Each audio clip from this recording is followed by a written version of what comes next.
We shall now be talking about industrial policy. After studying this module, you would understand the industrial policies framed by the central government from time to time. You would be able to appreciate why the industrial policy of 1999 is considered to be a landmark policy in the path of India's economic development. You would be able to compare the achievements attained during the adoption of the industrial policy prior to the reform period of 1991 and thereafter. You would be able to assess if the government has achieved its objectives in respect of the implementation of the industrial policies.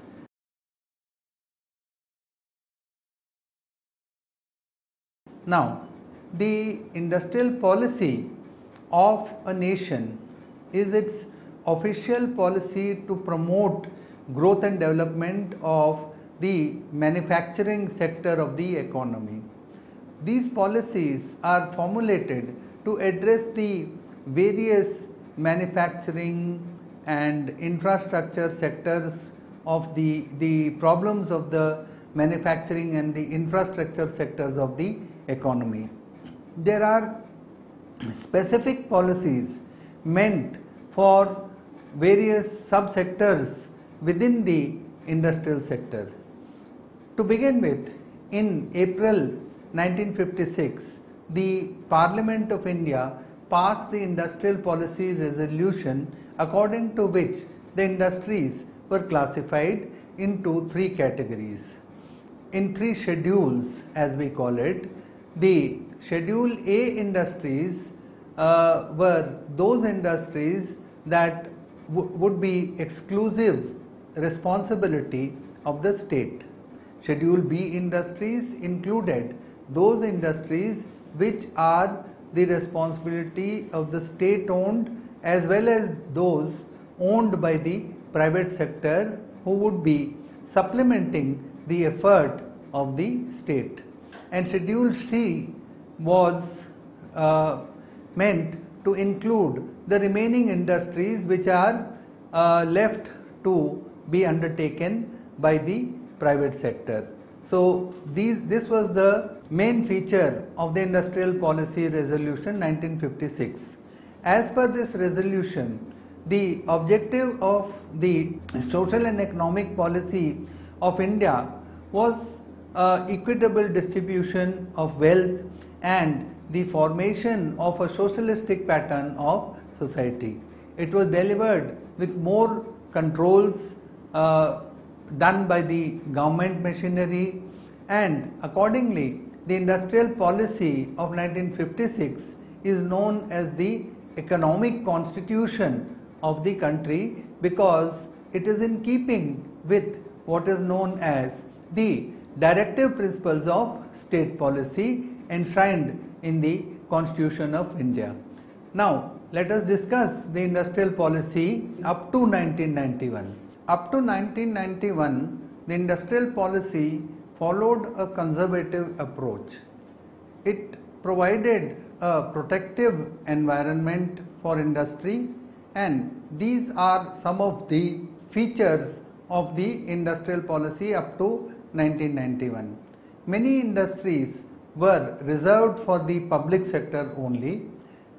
In most cases, the import substituting industries were reserved for the public sector. It was believed that the private sector did not have enough funds to invest in the case of the heavy industry and basic industries, and that the private sector would not really come forward for such areas where the return was low and the gestation period was very long. And therefore, many of the capital goods industries, the heavy industries, the infrastructural projects, all such projects which were more or less meant for the welfare of the economy rather than for profit making were actually reserved for the public sector. This is how the industrial policy played a role in developing the socialistic pattern of society. The public sector was dominant in the entire economy, and constitutional priority of the socialistic pattern of society was laid down in the preamble of the constitution, and this feature had made the economy give a increasingly important role to the public sector, although it must be admitted at certain times that this whole policy was questioned by many people, because it was believed that the public sector was not efficient. However, on the other hand, there was a constitutional obligation on the central government to follow the socialistic pattern of society, and therefore many areas in industry were to some extent justifiedly reserved for the public sector. A large number of restrictions were placed on the private sector firms. Licensing policy was adopted, which was mandatory for establishing new units or for a substantial expansion in the existing undertakings. Large sized firms had to obtain a clearance under the Monopolies and Restrictive Trade Practices Act, that is the MRTPA, which existed at that time, and in addition industrial license had to be set up for a new undertaking or for expanding an existing one. There were lots of restrictions also on the use of those industries which were using imported technology and foreign capital. So we can see that in contrast to the present day industrial policy, there were many restrictions. There was a thrust towards the socialistic pattern of society. The private sector was curtailed in many ways, and the dominant industry in the form of heavy industry, capital goods industries and basic industries were all actually assigned in a sense to the public sector industry. Having encountered problems in the previous policies, in the previous policy regime, the new industrial policy was framed and in 1991, and as you would be aware, 1991 being a threshold year, it was the year in which economic liberalization was set out, and India actually set out onto a new path of liberalization, privatization, and further to that to globalization, with the aim of the continuity in change. The new industrial policy of 1991 was introduced. It aimed to correct and improve the distortions in the industrial structure of the economy as it existed since 1956. This was the need of the hour. It was the need of the hour to improve upon the economic environment and the investment environment of the country. The policies that were being followed earlier was not very conducive to industrial growth and to investment.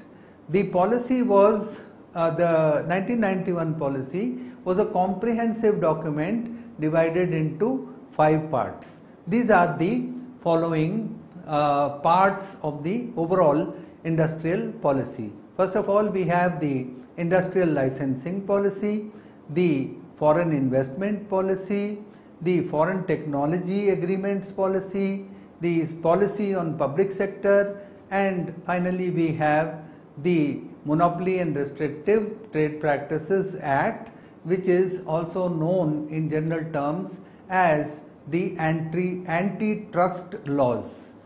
Now let us first consider the industrial licensing policy. The policy had aimed at the abolition of the licensing system, and it was aimed to make the economy more liberal. Only few industries are left where licensing has to be compulsorily, mandatorily obtained when such industries are being started. Some of these industries are actually still asked to be governed under this licensing system because of security concerns. So therefore, there are security concerns, there are strategic concerns, and sometimes there are also social reasons for such restrictions. A provision was made that the capital goods can be imported with an automatic clearance if adequate foreign exchange was available through foreign equity. That is, if a firm is receiving FDI in the form of foreign equity, then it was given some liberal allowance to import capital goods. And then let us talk about the investment climate, the policies governing the investment climate in the economy after 1991. This is also a part of the industrial policy. Foreign direct investment, as we are aware, is a form of investment where foreign interests or foreign businesses are interested in investing in what we call the host country, India being the host country, and the source from which the foreign direct investment comes is known as the home country. Now, the policy in regard to the foreign direct investment was opened up in 1991, and FDI was allowed in a large number of industries. About 34 industries were placed under the automatic approval route, as is the case in India, as is in many other countries. Also, apart from foreigners, the NRIs, non-resident Indians, were allowed to invest 100% equity investment on a non-repatriable basis in all activities except in the negative list. Then we have the policy about foreign technology agreements.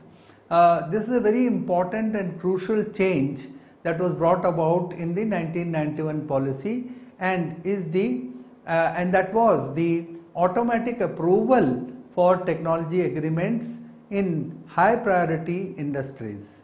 The investment limit was up to 1 crore rupees.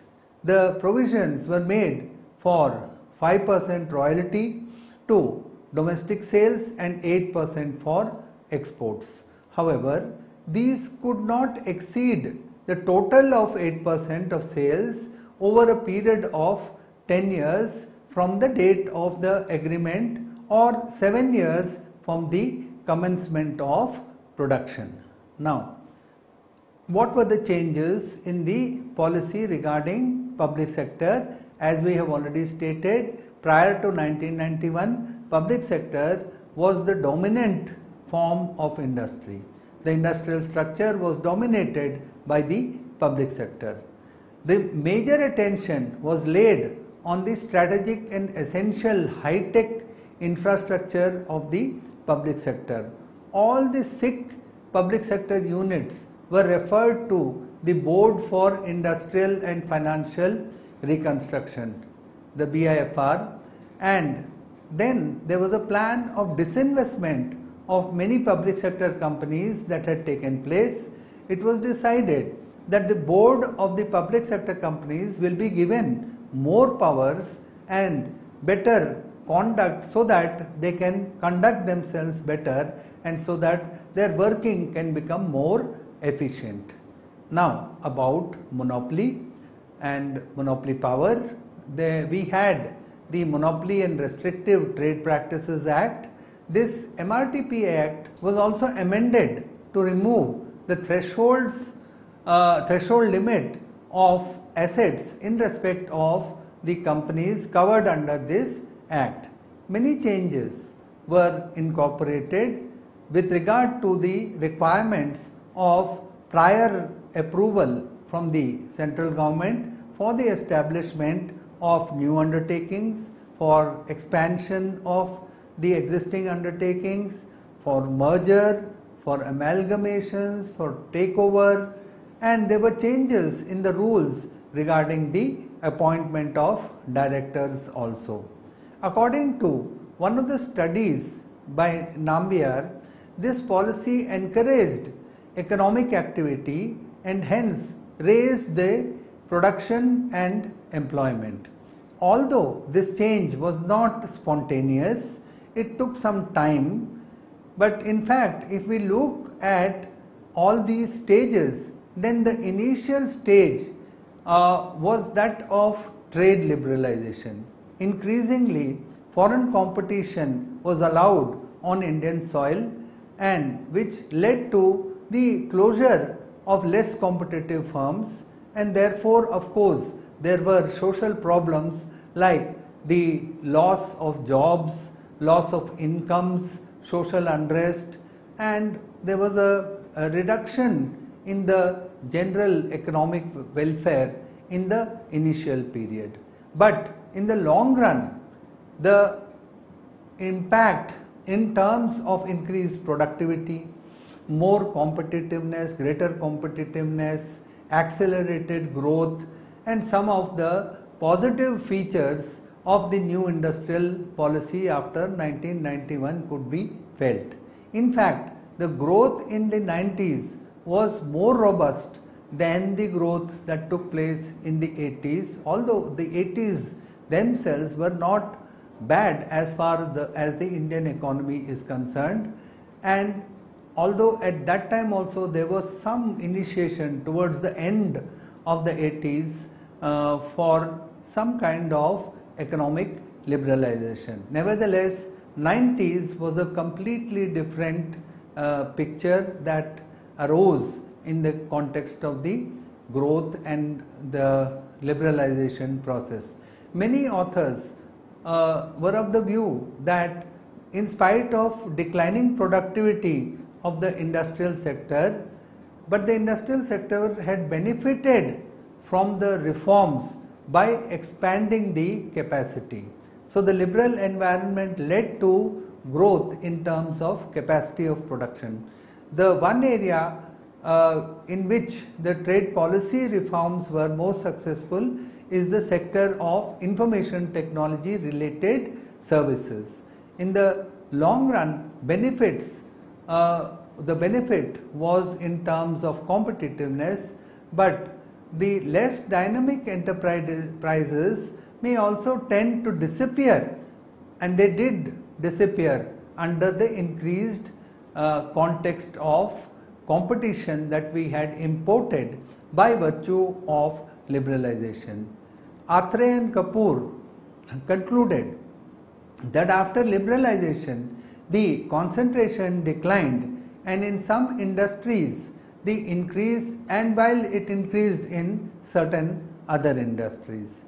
The trade liberalization had a spontaneous effect of increasing imports of products that competed with nationally made products. These imports were either cheaper or at similar quality, or similarly priced with other superior quality attributes. In either case, the domestic producers had faced increased competitive pressure, to which they responded in various ways, mainly by reducing their own price and profit margins. Now, the adjustment in the new market environment usually takes the form of various things that happen, such as cost cutting, product and quality improvement, product design, new products, organizational change, and so on. And all of this happened in the Indian domestic market, and this was because of the removal of protection and increased competition. Many of the weak enterprises, the loss-making enterprises, and the enterprises which were not really dynamic and were not catching up with the world economy in terms of better quality, better competitiveness, new products, variety and so on, were forced to merge with the stronger enterprises, the more active and the dynamic enterprises. To some extent, this did hamper the growth of indigenous industry. It meant that some of these industries were taken over by the FDI, which was allowed to enter into the Indian economy.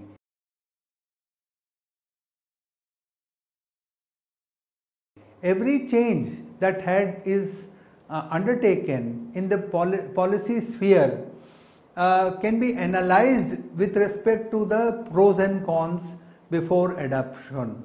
But any change is in its essence something which has to occur, and it is a historic necessity. But the change sometimes proves to be beneficial, and sometimes, of course, it is hazardous. Unless the hazards are extreme, it is necessary that an economy adopts and adapts itself to the changing conditions in the global economic environment. And this global economic environment will always have some impact for each of the economies in the world. India was no such exception. India also had to undergo all this policy change. Thus, the policy change has led to some advantages. Now, let us see what these advantages are. Assimilation of the Indian economy with the rest of the world economy. This is one of the biggest advantages. In order to assimilate the Indian economy with the world economy as a whole, the Indian government opened up the doors of Indian industries to other world economies. This was done with the major policy change. Okay. With this, what happened is that the policy of foreign investment was allowed in many sectors. The policy of foreign investment allowed FDI in many sectors of Indian industry. It helped India to get technical know-how, to get capital, and to learn about better processes and practices in management for the production of goods and services, which were earlier not available to the Indian industry and the Indian markets. This opened up a number of opportunities for foreign companies, which created an environment of fierce competition and survival of the fittest amongst Indian companies. Financial stability is another dimension which needs to be looked into. The Indian economy, which was very weak at the advent of the 90s, was not able to pay even for just 2 weeks of imports before the policy of financial liberalization was introduced. There were lots of, the Indian economy was at the brink of disaster because debts were piling up and the foreign exchange reserves had depleted very fast, and most of the industries did not have funds for investing, and therefore growth was bound to suffer. At this juncture, there was a deregulation of the domestic markets and domestic industry. The domestic markets, which was going through a slowdown at the beginning of the 90s, faced a situation where the governments tried to ease the restrictions by allowing foreign companies to make direct investment through Indian companies. There was a check, of course, on the monopoly, which had to go along with these liberalized policies. Otherwise, it might have led to heavy concentration of economic power. With the amendment of the MRTP Act, the government was able to control to some extent the prevailing unfair business practices as well. the emphasis was on checking the monopoly as well as the restrictive trade practices, which actually speaks of the unfair trade practices as well.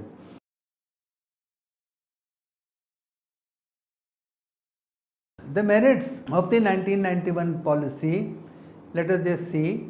The industrial policy of 1991 is a truly historic policy, although very often it is said that this was as a result of the pressure of the IMF and the World Bank, but it is also to a great extent because of our own realization that the time had come for opening up the economy. The change was overdue and it was welcomed by most people. The captains of Indian industry, they were gearing up to compete both internally and internationally, and to free themselves from the controls on the industry.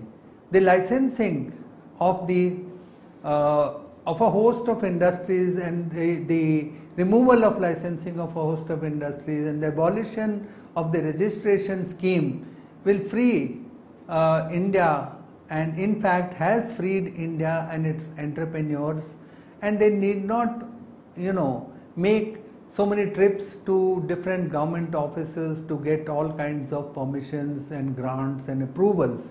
They could now concentrate on their own business and grab such business opportunities for growth. Later, the MRTPA was scrapped and companies could go ahead with investment programs without such restrictions and delays. The permission of 51% equity in a wide range of industries has facilitated foreign technology agreements. It will go a long way and will attract and has attracted the foreign investment and technology in many areas. Reforms in the public sector have also taken place, and privatization of the public sector has also improved government undertakings. Finally, in the new policy statement, which is most welcome, it has come as a package. There's a greater reliance on the market. There is a bold attempt at deregulation and a desire to integrate with the world economy.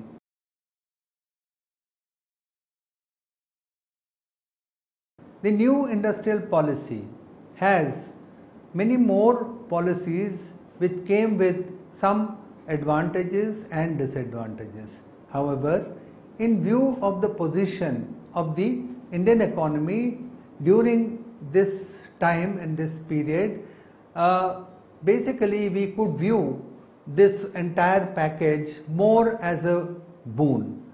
This policy aimed at the reduced role of the government, but it cannot be completely ignored. The government cannot be completely ignored. The government is an important part, an integral part of the economy, and always it will remain as a requirement, as a necessary evil, if we would like to call it, to play a regulatory role in the area of infrastructure and utilities, manufacturing industry, and it relies very strongly on the availability of at low cost of energy, transportation, communication. So it is one of the government's important tasks to generate and enable and generate an enabling environment in which these goods and services are available at competitive costs. Although the policy came and was made in the form of a mixed economy, but the industries and the government would always be required to work together. This is an imperative of any growing economy.